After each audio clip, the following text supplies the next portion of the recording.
Yeah. Cool. Good cue. For no reason.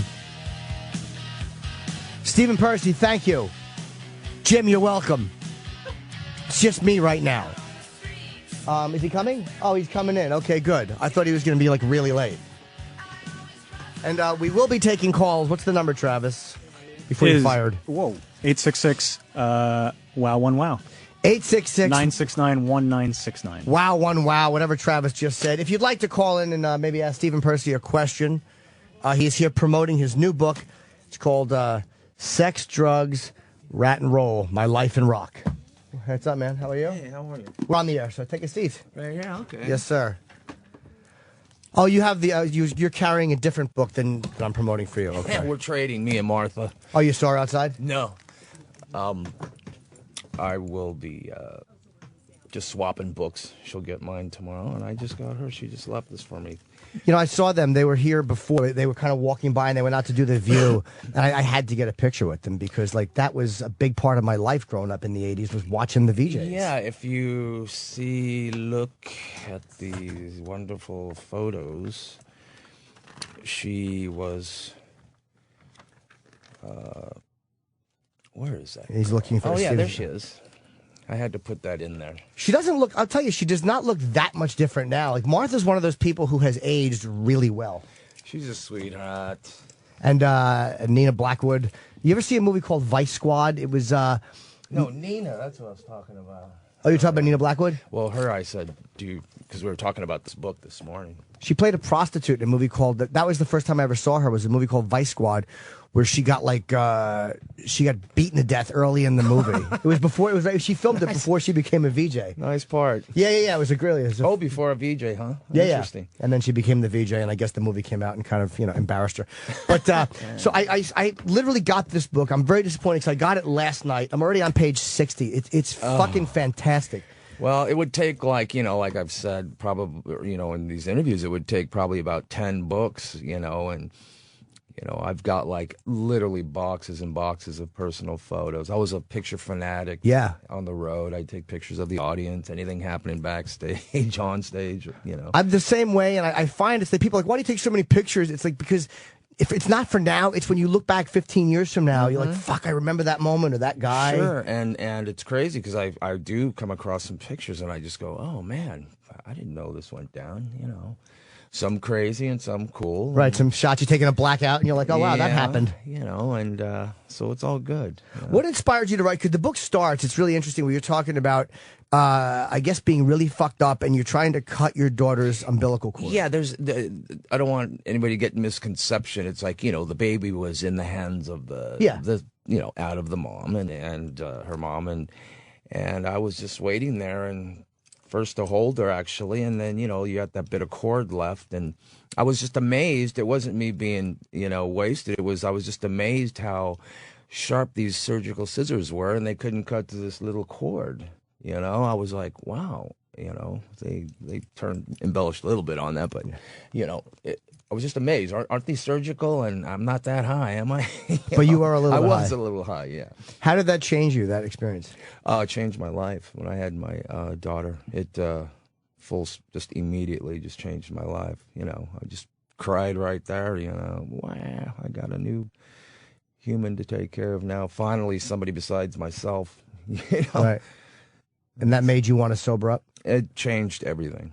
Yeah. Did you get sober after that? Mm-hmm. Yeah, and then Robin, our guitar player, when he passed, that was when it really went down too. It was a wake up call. Had you guys known that he was not doing well?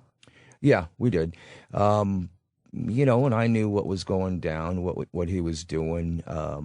Throughout the years, even being, partying and stuff, we used to, when we do video shoots, we'd have to, me and Phil Schwartz, who I talk about in the book, real good security guy of mine, concierge dude, and friend, we used to like stash his, we took a gun from him actually, and we'd, find his shit and we'd throw it away. And why did you take the gun? Were you afraid that he was going to harm himself or somebody else?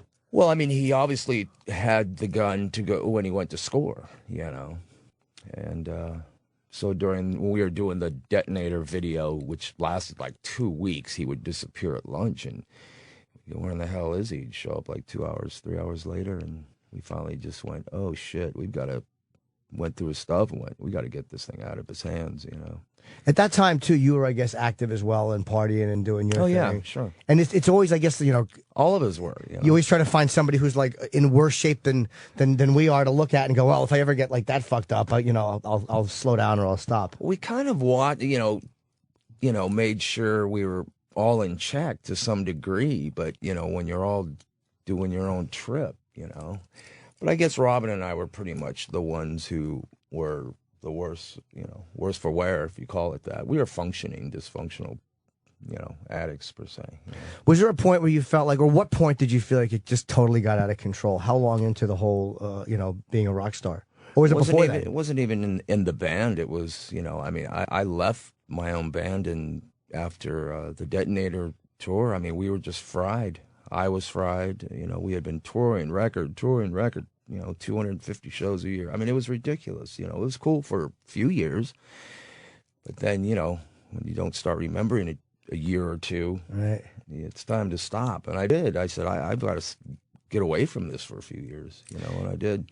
Did you guys, as the 80s were coming to a close, did you see, like, when grunge was happening or the music scene was kind of changing, did you see that at all as a threat to what you were doing? No, it was, everybody has such when people say that, did grunge kill rock? No, of course not. It was just taste in music and climate. It had nothing to do with grunge. Where are they now? Right. Who's left standing? I don't care if you label it as hair metal or whatever. To me, it's just rock and roll. It's rat and roll, We're still here. We're still doing big shows. We're still making records, thank God. And it's more of a privilege now. But, when I hear that grunge killed rock, metal, it's ridiculous. Well, it's like every X amount of years, there's just, like, these people's taste changes. Yeah. But then what was popular now, that kind of, what killed it is the oversaturation of the new copycat bands that came after the Motleys and the Rats and the Wasps and the Quiet Riots. Right. And we were our own genre, 81, 82, 83, 84.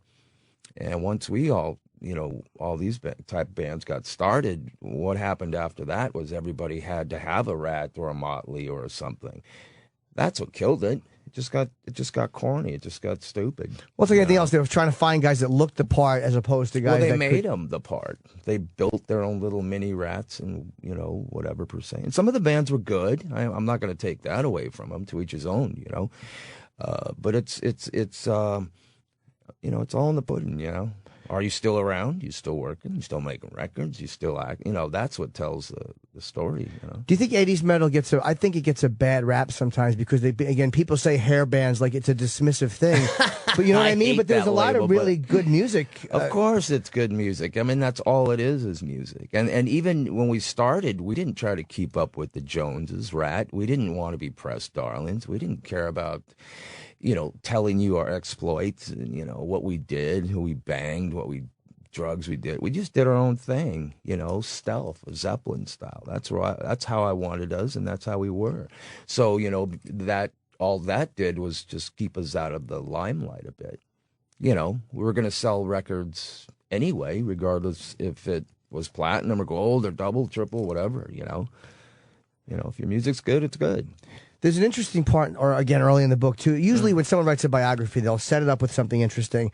And then a lot of times the childhood stuff is slow, but yours certainly was not. It was really, really interesting to read. And can you talk a little about how you came up? Because it wasn't a very typical... you seem like you grew up with some violence and some real unpleasantness. Yeah, and I'm sure I'm not the only one. The reason I did it was just to give a perspective of...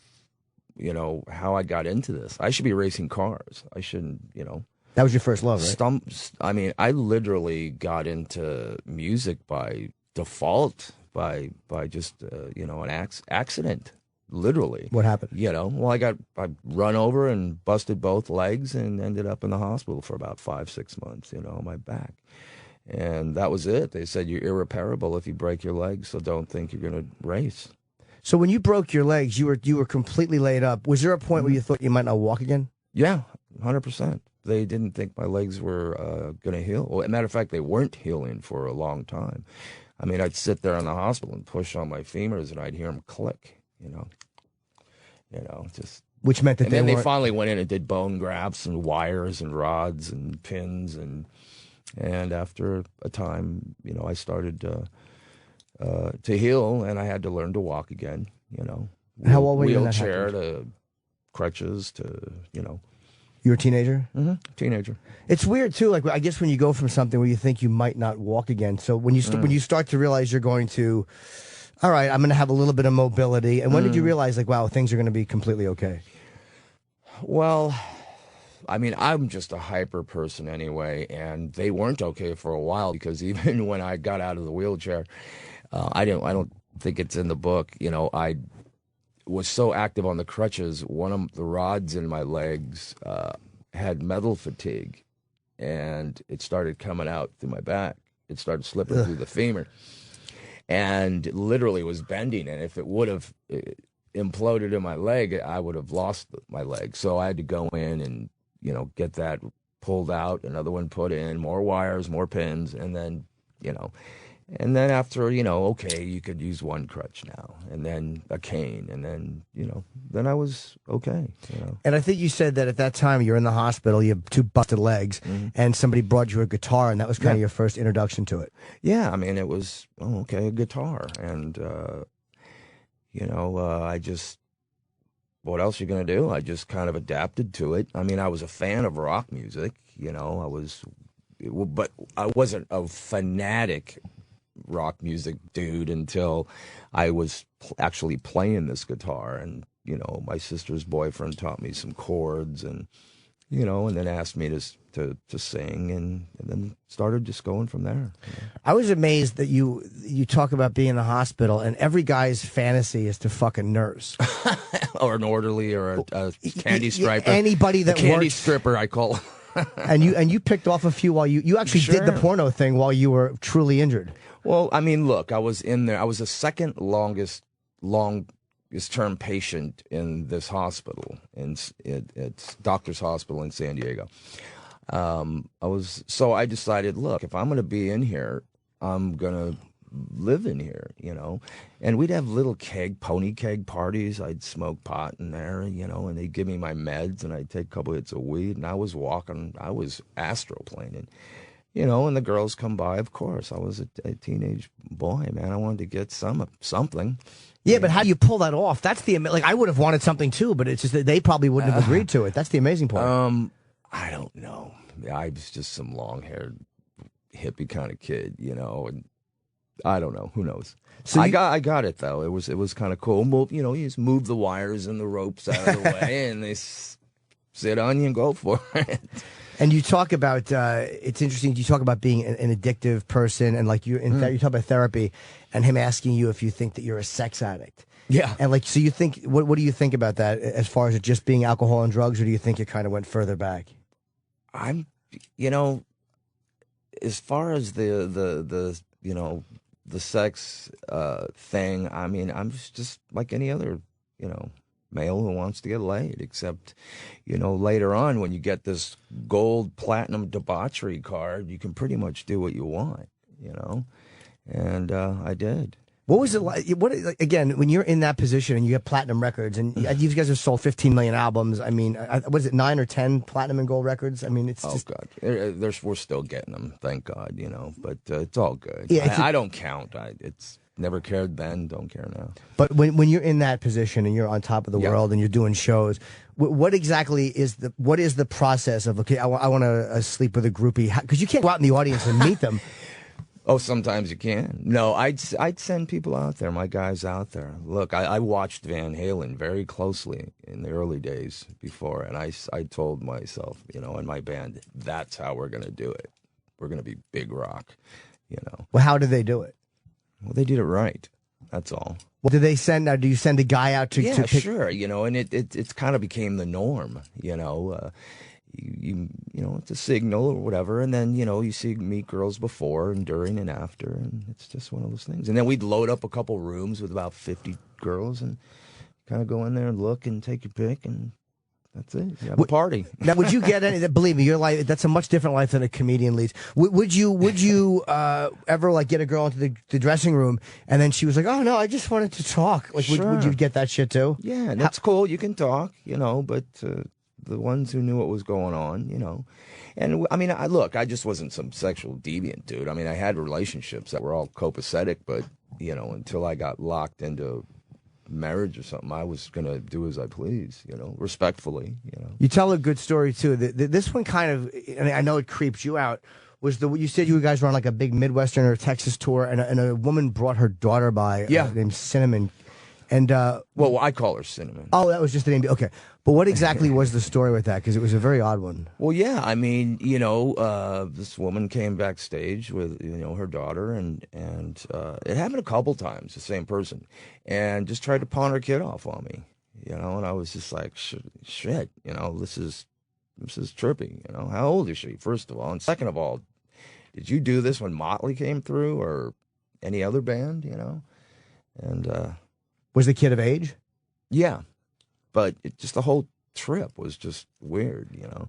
I mean, look, you know, we've had, you know, husbands offer their wives and girlfriends, and, you know, I mean, it's just trippy, you know. It's the weirdest occupation possible. Did you ever take? Because I've gotten the weird emails about the husbands. Hey, my wife wants you to fuck her. Did you ever take a husband up on it? No, me personally, never, no. And it was always very upsetting when, you know, you'd find out, hey, you know, my girlfriend. It's like, shit, well, keep a tighter leash on that person, man. Oh, you got guys who were mad at you, yeah. Well, I mean, look, you know, it's like, you don't know. I mean, you know, people would come on the bus. And then it got to where we actually just got smart about it. Like, hey, look, you married, you're this, you're that. There's enough out there. We don't need to, you know, take advantage of somebody's, you know, woman per se. Yeah, because then you get somebody fucking hunting you with a pistol. Well, it's just ridiculous, you know. And if it happened, well, don't blame us, you know. It's like shit happens, but you know, I personally stayed very clear of, you know, that kind of a scene. If you could help it, yeah. If you knew. Totally. And you became friends. I'm kind of jealous of this. I met Kinnison once.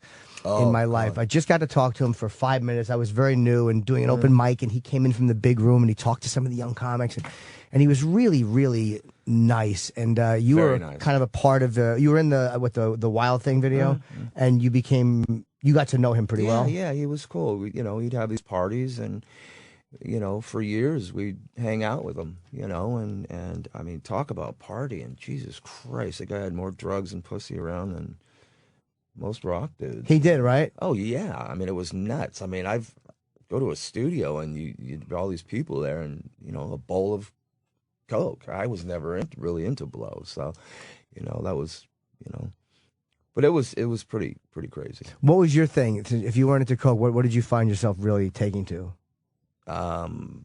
Sex and drugs. But I mean, what kind of drugs? Whatever.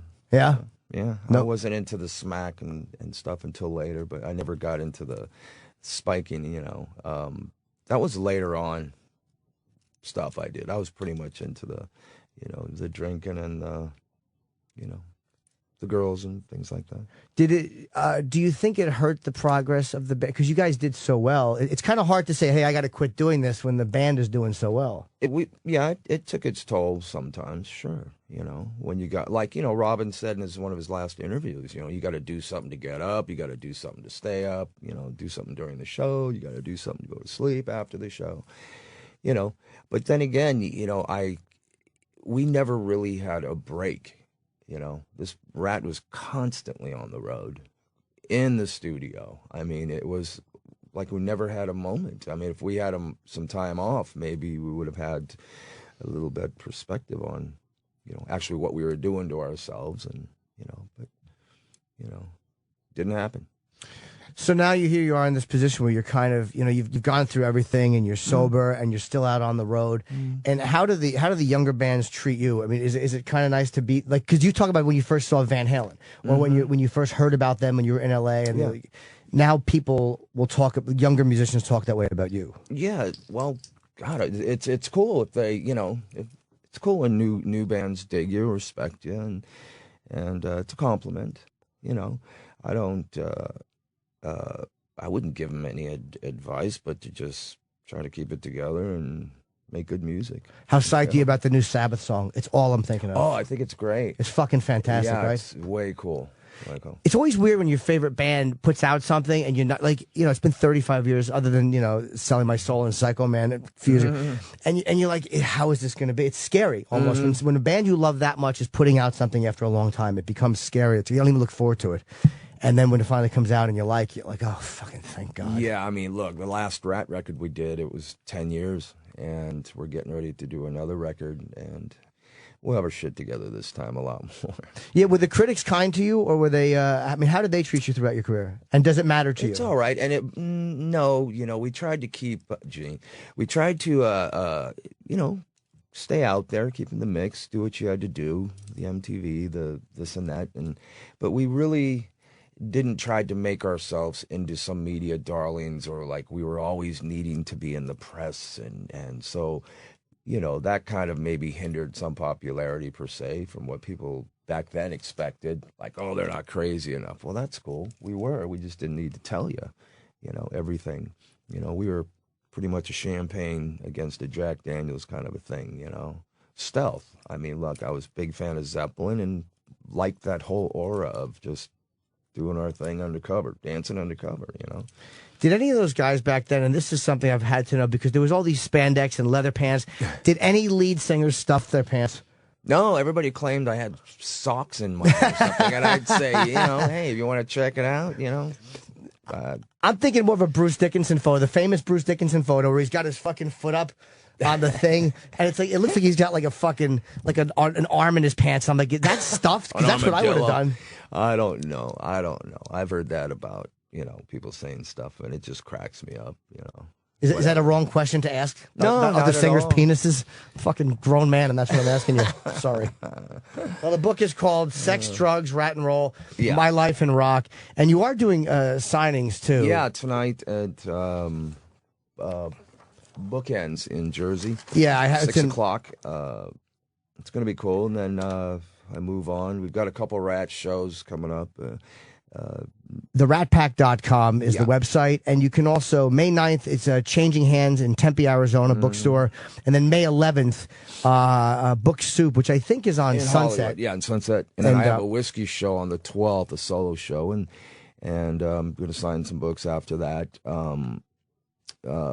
We got a couple Ratt shows during this, so it's kind of cool. And again, I've unfortunately got this book yesterday, and I've read about 60 pages, and what I've read is great. So good luck with it, and I appreciate you coming in, and they're telling us that you have other interviews. So Steve Pearcy, and the book is available as of today. Yes, thank you so much, man. Appreciate it.